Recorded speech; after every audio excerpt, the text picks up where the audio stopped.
Welcome back to my channel.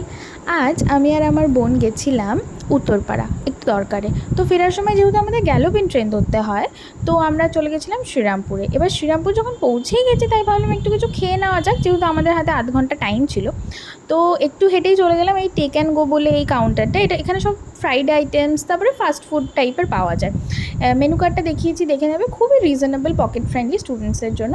আমরা নিয়েছিলাম দুটো গন্ধরাজ চিকেন নাগেটস, যেগুলোর দাম ছিল 10 টাকা। এই চিকেন স্ট্রিপসটার দাম ছিল 35 টাকা। আর উইংস নিয়েছিলাম, বড় উইংস, এটার দাম ছিল 40 টাকা। তো দাম অনুযায়ী খেতে খুবই ভালো, আর স্টুডেন্টস বা ছোট্টখাট্টো স্ন্যাক্স আইটেম খাওয়ার জন্য খুবই ভালো। তারপরে চলে গেলাম ফেমাস হ্যাংলাতে। এখানে শ্রীরামপুরে যারা যাওয়া আসা করো, তারা হ্যাংলা তো নিশ্চয়ই চিনবে, স্টেশনের পথেই পড়ে। আর এই রোলগুলোর দাম অনেকটাই বাড়িয়ে দিয়েছে, তোমাদের মেনু কার্ডটা দেখালাম, পজ করে দেখে নিও। কিন্তু দারুণ বানায়, মানে অসাধারণ খেতে। মানে এটার দাম মনে হয় 200 টাকা হয়ে গেলেও আমি খাবো। এত ফ্লেভার্সের বার্স্ট হয় একটা মুখে যাওয়ার সাথে সাথেই। লেবু, মেয়োনিজ, পেঁয়াজ, চিকেন, দারুণ লাগে খেতে।